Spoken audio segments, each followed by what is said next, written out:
Yes, good morning. सो अभी हम लोग जो एप्लीकेशन ऑफ डेरिवेटिव्स के चैप्टर में हम लोगों ने टेंजेंट, नॉर्मल और इंक्रीजिंग डिक्रीजिंग की बातें की थी, और उसके बाद एक महत्वपूर्ण चैप्टर है जिसका नाम है मैक्सिमा और मिनिमा।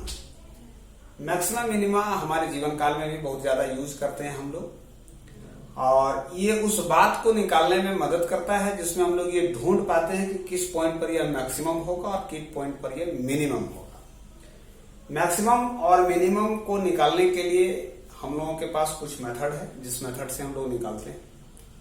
ध्यान रखिएगा, इसके जीवन में जब कभी भी आप अपने इंजीनियरिंग सेक्टर में जाते हैं, चाहे वो आर्किटेक्चर का क्षेत्र हो, चाहे वो सिविल इंजीनियरिंग का क्षेत्र हो, आप कभी भी मैपिंग करते हैं किसी भी मकान, बिल्डिंग, इंडस्ट्रीज एक्सेट्रा एक्सेट्रा, वहां पर आपको एक मैक्सिमम एरिया ढूंढने की आवश्यकता पड़ती है। उस मैक्सिमम एरिया को ढूंढने के लिए हम लोगों के पास मैक्सिमम मिनिमा का कंसेप्ट और ज्ञान होना अति आवश्यक है। जैसा कि हम सभी लोग जानते हैं कि इस मैक्सिमम मिनिमा से निकालने से हम लोगों के पास जो मैक्सिमम एरिया हो या मैक्सिमम वॉल्यूम हो, व्हाटसएवर, या टोटल सरफेस एरिया हो, किसी भी चीज को प्राप्त कर सकते हैं। इस मैक्सिमा और मिनिमा को निकालने के लिए हमें इस बात का ध्यान रखना है कि हमारा फंक्शन कैसा है, किस पॉइंट पर हमको चेकआउट लेना है और किस पॉइंट पर हमको काम करना है। इसके लिए इंक्रीजिंग डिक्रीजिंग फंक्शन की पहले ही कंसेप्ट में हमने ये बताया था कि किस माध्यम से किसी पॉइंट को इंक्रीजिंग या डिक्रीजिंग हम लोग देख पाते हैं। अब आते हैं अपने टॉपिक पर जिसका नाम है मैक्सिमम मिनिमम। मूलतः ये क्या करता है और इस पर हम कैसे समझते हैं, जरा देखिए। इसको हमने ग्राफ से आपको समझाने का प्रयास किया है। पहले ग्राफ में आप देखेंगे कि ये एक्स कोऑर्डिनेट और ये वाई कोऑर्डिनेट और यह एक कर्व है जो एफ एक्स को डिनोट करता है। आपके फंक्शन में, आपके क्वेश्चन में एफ एक्स दिया रहेगा, एफ एक्स ऑलवेज गिवन रहेगा। यह जो एफ एक्स होगा वह चार तरह से होगा, या तो एल्जेब्रिक हो, या तो आपका लॉगरिथमिक हो, या तो आपका एक्सपोनेंशियल हो। ये कोई भी फंक्शन हो, हमेशा इनके जो ग्राफ का प्लॉटिंग होता है वो कर्विक इन नेचर होता है। इस बात को ध्यान रखिएगा। तो कहने का तात्पर्य यह है, जो को भी आपको ग्राफ मिल रहा है वो हमेशा कर्व ना कहीं आपको भेंट होगी, मीन्स उनके लूप मिलेंगे, ये आवश्यक है। तो आप इस ग्राफ में देखें, ये लूप इस तरह से जा रहा है, एक पॉइंट पर आके ये टच करता है। इस पॉइंट को हम लोग मैक्सिमम पॉइंट कहेंगे। मतलब कि जो ग्राफ है पहले वो गिर रहा था और गिरने के बाद एक पॉइंट पर आया जहां मैक्सिमम गेन किया और उसके बाद फिर से वो डिक्रीज करने लगा है। इस पॉइंट को हम लोग कहेंगे मिनिमम। मिनिमम कहने का मतलब है पहले नेगेटिव जा रहा था ग्राफ, नीचे की ओर आ रहा है, और अब यह ग्राफ ऊपर की ओर जा रहा है, मीन्स पॉजिटिव हो रहा है। तो आपके मन में एक प्रश्न आ रहा होगा कि अगर कोई ग्राफ बार बार नेगेटिव पॉजिटिव की डायरेक्शन में जा रहा है, मीन्स ये पॉजिटिव जा रहा है, ये नेगेटिव जा रहा है, ये पॉजिटिव जा रहा है, ये नेगेटिव जा रहा है, तो वैसे केसेस में क्या होगा? तो ये हमारे लिए पॉइंट ऑफ मैक्सिमम होंगे, ये हमारे लिए पॉइंट ऑफ मैक्सिमम होंगे, और ये हमारे लिए पॉइंट ऑफ मिनिमम होंगे। इस पॉइंट को हम लोग लोकल मैक्सिमा और मिनिमा पॉइंट कहेंगे। कहने का मतलब हुआ कि किसी पॉइंट पर यह आके लोकल मैक्सिमा और मिनिमा पॉइंट होगा। और इस ग्राफ को अगर आप देखें तो आपको इंक्रीजिंग डिक्रीजिंग में हमने बताया था कि ऐसे ग्राफ को neither increasing neither decreasing graph कहते हैं, परंतु यह ग्राफ न तो इंक्रीज न तो डिक्रीज करने वाला होता है। इसके बावजूद हम लोग इसमें अपने पॉइंट को ढूंढते हैं जिस पॉइंट पर हमको मैक्सिमम और मिनिमम दिखना रहता है। एक प्रश्न और आपके मन में आ रहा होगा कि क्या एक से अधिक पॉइंट मैक्सिमम और मिनिमम हो सकते हैं? एकदम हो सकते हैं, ऐसे हमें स्वीकार भी करना होगा। आपके फंक्शन पर सब कुछ डिपेंड करता है कि वह फंक्शन कैसा है। रिजिडिटी नहीं है कि फंक्शन में कोई जरूरी हो कि एक ही फंक्शन हो। उदाहरण के तौर पर अगर आपके पास पॉलिनोमियल फंक्शन है जिसकी हाईएस्ट डिग्री 3 और 4 है, तो वैसे केसेस में आपकी लूप की संख्या बढ़ जाएगी, और जैसे ही लूप की संख्या बढ़ेगी तो आपके पास लोकल मैक्सिमा और मिनिमा का पॉइंट भी बढ़ता चला जाएगा। इस लोकल मैक्सिमा और मिनिमा पॉइंट को निकालने के लिए हमको फंक्शन को अच्छी तरह से समझना है। ये तो पहली बात हो गई कि हम लोग कैसे चेकआउट कर रहे हैं कि हमारा लोकल मैक्सिमा मिनिमा क्या है। इस लोकल मैक्सिमा और मिनिमा को निकालने के लिए हमारे लिए दो तरह का टेस्ट है, जिस टेस्ट को हम लोग कहते हैं फर्स्ट डेरिवेटिव टेस्ट। डेरिवेटिव का मतलब होता है डिफरेंशिएशन के माध्यम से किसी फंक्शन का टेस्ट करना। दूसरा है सेकेंड डेरिवेटिव टेस्ट। देखिए, नाम से ही सारी बातें क्लियर है। फर्स्ट डेरिवेटिव टेस्ट का मतलब हुआ कि आपके डेरिवेटिव के टेस्ट में, मीन्स जो टेस्ट आप कर रहे हैं उसमें एक ऑर्डर का डेरिवेटिव करना है, और सेकेंड ऑर्डर डेरिवेटिव टेस्ट में कहता है कि आपको सेकेंड ऑर्डर तक डेरिवेटिव करना है। सो नाउ हम पहले आपको फर्स्ट ऑर्डर डेरिवेटिव्स के विषय में कुछ बातें करते हैं, फिर आपको सेकंड ऑर्डर डेरिवेटिव के विषय में बात करेंगे और तब हम आपको दिखाएंगे किसी भी प्रश्न को दोनों डेरिवेटिव टेस्ट से करेंगे और मूलतः आंसर एक आएगा। कहने का तात्पर्य कि ये दोनों जो भी डेरिवेटिव आप देख रहे हैं वस्तुतः एक ही चीज है, या आपके ऊपर डिपेंड करता है कि आप किस डेरिवेटिव मेथड को फॉलो अप करेंगे। मेरा सुझाव रहेगा हमेशा सेकेंड डेरिवेटिव को फॉलो करें, वह आपके लिए आसान है और करना भी उसके लिए आपको जरूरी है, क्योंकि इसके जो प्रश्न होते हैं, जो हमारे पास मैक्सिमम मिनिमा के जो टॉपिक हैं उनके जो प्रश्न होते हैं वह वस्तुतः दो तरह का होता है। एक को कहते हैं न्यूमरल प्रॉब्लम और दूसरे को कहते हैं वर्ड प्रॉब्लम। जो न्यूमरल प्रॉब्लम होता है उसमें हम लोग किसी भी पॉइंट की मैक्सिमा और मिनिमा को जांच करने का प्रयास करते हैं, जबकि इनके जो वर्ड प्रॉब्लम होते हैं उस वर्ड प्रॉब्लम को लैंग्वेज से न्यूमरल में कन्वर्ट करते हैं और उसके बाद उसकी भी लोकल मैक्सिमा मिनिमा पॉइंट निकालने का प्रयास करते हैं और तब जाके अपने आंसर पर आते हैं। इनके प्रश्नों का जो आकार विकार है हमने आपको बताया, लेकिन सीबीएसई या कंपटीशन के माध्यम से इनके जो प्रश्न हैं वह वर्ड प्रॉब्लम अति महत्वपूर्ण है, जिस पर आपको फोकस करना है। मैं भी आपको अत्यधिक वर्ड प्रॉब्लम का ही चर्चा करूंगा।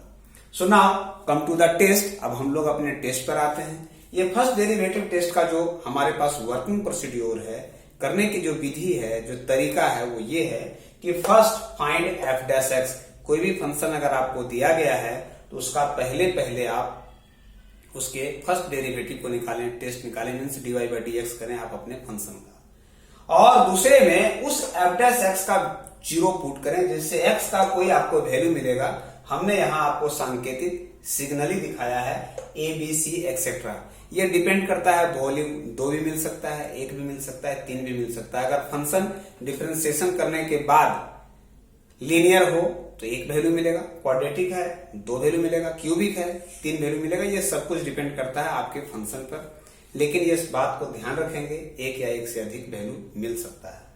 उसके बाद जैसा कि हम आपको इंक्रीजिंग डिक्रीजिंग फंक्शन में दिखाए थे कि हम लोग साइन स्कीम मेथड से जाते हैं, और साइन स्कीम मेथड से जाते हैं और देखते हैं कि हमारे वैल्यू में अगर सी कैंडिडेट को हमने ले रहे हैं, इसका नाम कैंडिडेट दिया है, हमने दिया नहीं है बल्कि इनको कैंडिडेट कहा भी जाता है। जो भी एक्स के वैल्यू आते हैं उसको हम लोग कैंडिडेट कहते हैं।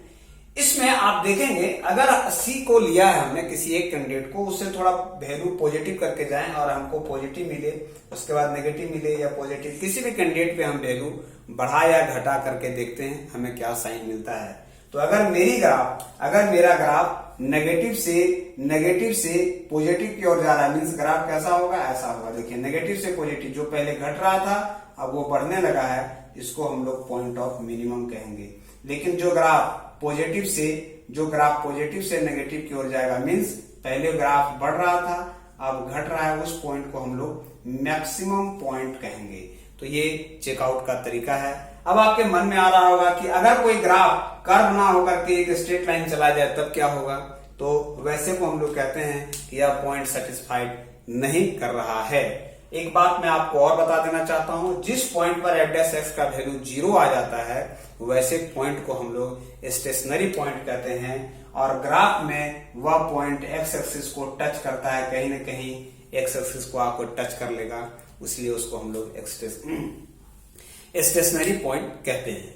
Now come to the second derivative test. Second derivative test इससे भी आसान है और सुलझा हुआ है। क्यों सुलझा हुआ है कि इसमें वही काम करना है जो आप फर्स्ट डेरिवेटिव टेस्ट में कर रहे थे, वो दो स्टेप तक। क्या है भाई, तो पहला आप एफ डैश एक्स कर लें, पहला डेरिवेटिव कर लें। दूसरा में है कि आप उसको जीरो पुट करें। तीसरा में है कैंडिडेट अगर मिल जाता है एबीसी, तो हम सी के लिए कर रहे हैं, उस पॉइंट के लिए आप डबल डिफरेंशिएशन ले लो। डबल डिफरेंशिएशन का वैल्यू अगर लेस देन जीरो होता है तो उस पॉइंट को हम लोग पॉइंट ऑफ मैक्सिमम कहते हैं, और अगर वही वैल्यू ग्रेटर देन जीरो हो जाए तो उसको हम लोग पॉइंट ऑफ मिनिमम कहते हैं। कहने का तात्पर्य है कि डबल डिफरेंशिएशन करने के बाद जिस पॉइंट पर आप वैल्यू चेकआउट करना चाहते हैं, यदि उस वैल्यू पर वह पॉइंट नेगेटिव आता है, नेगेटिव कहने का मतलब जीरो से कम आता है, तो वैसे केसेस में हम पॉइंट ऑफ मैक्सिमम कहेंगे, और अगर वैल्यू पॉजिटिव आता है तो हम पॉइंट ऑफ मिनिमम कहेंगे। अब आपके मन की एक प्रश्न और रह गई जिसको मैं स्वतः क्लियर कर देना चाहता हूं। आपके मन में यह आ रहा होगा कि सर अगर नेगेटिव है तो वो मैक्सिमम क्यों है, पॉजिटिव है तो वो मिनिमम क्यों है। जैसा कि हम और आप दोनों जानते हैं, डिफरेंशिएशन करने से वैल्यू घटता है और इतनी वैल्यू घट जाती है हमारी कि उसके बाद और घटने का चांस नहीं रहता है। इसलिए उस मिनिमम पॉइंट के बाद हमारा ग्राफ राइज अप करने लगता है, इसीलिए उस पॉइंट को हम लोग मैक्सिमम कहते हैं और जहां पर पॉजिटिव आता है उस पॉइंट को हम लोग मिनिमम कहते हैं। लेकिन अगर किसी खास पॉइंट पर आप चेक कर रहे हैं और वैसे पॉइंट पर आकर के वह जीरो हो जाए, मीन्स जिस पॉइंट पर डबल डिफरेंशिएशन कर रहे हैं उस पॉइंट पर अगर ये वैल्यू जीरो हो जाए, ऐसे वैल्यू में आप क्या सेकंड डेरिवेटिव टेस्ट कर पाएंगे? नहीं। तो आपको वैसे केसेस में फर्स्ट डेरिवेटिव टेस्ट में जाना पड़ेगा। तो ये था फर्स्ट डेरिवेटिव टेस्ट और ये था आपका सेकंड डेरिवेटिव टेस्ट। लेकिन इन दोनों बातों में आपको एक बात ध्यान रखना है कि हमारा एफ डैश एक्स जो है, जिसको हम लोग फर्स्ट या डेरिवेटिव को जो जीरो कहते हैं, वो सिर्फ और सिर्फ कैंडिडेट देता है, मींस उस पॉइंट को सर्च करने में मदद करता है जिस पॉइंट पर हम उसके मैक्सिमम या मिनिमम को दिखा पाए। लेकिन अगर इसके मैक्सिमम और मिनिमम वैल्यू को निकालने की आवश्यकता हमें पड़ती है तो वैसे केसेस में हम फंक्शन में वैल्यू को डालते हैं और फंक्शन से चेकआउट करते हैं कि वह पॉइंट मैक्सिमम होगा या मिनिमम होगा। तो मोर और लेस ये हमारे इंट्रोडक्टिव पार्ट था मैक्सिमा और मिनिमा का। मैं पुनः आपको एक बार संचित कर देना चाहता हूं कि कभी भी अगर पॉजिटिव से नेगेटिव जा रहे हैं ये आपको मैक्सिमम शो करेगा और अगर आप नेगेटिव से पॉजिटिव जा रहे हैं तो मिनिमम। ये ध्यान रखना है कि इस पॉइंट में हमारे पास एक से अधिक पॉइंट होंगे, इसलिए एक से अधिक लोकल मैक्सिमा और लोकल मिनिमा पॉइंट हमको मिलेगा, जिसको ढूंढना है। ढूंढने की विधि दो तरीके से है, एक को कहते हैं फर्स्ट डेरिवेटिव टेस्ट, दूसरे को कहते हैं सेकंड डेरिवेटिव टेस्ट। और सेकंड डेरिवेटिव टेस्ट आपके लिए आसान और इजी है, हमेशा सेकंड डेरिवेटिव टेस्ट से करें। तीसरी बात, फर्स्ट डेरिवेटिव टेस्ट और सेकंड डेरिवेटिव टेस्ट दोनों में आपको फर्स्ट डिफरेंशिएशन करना है और उनके वैल्यू को जीरो पुट करना है। उससे जो वैल्यू प्राप्त होगा उसको कैंडिडेट कहेंगे और उस कैंडिडेट के अकॉर्डिंग फिर आपको चेकआउट लेना है। फर्स्ट डेरिवेटिव टेस्ट में साइन स्कीम लगाएंगे, जबकि सेकंड डेरिवेटिव टेस्ट में 2 बार डिफरेंशिएशन करेंगे, उस वैल्यू को चेकआउट करेंगे।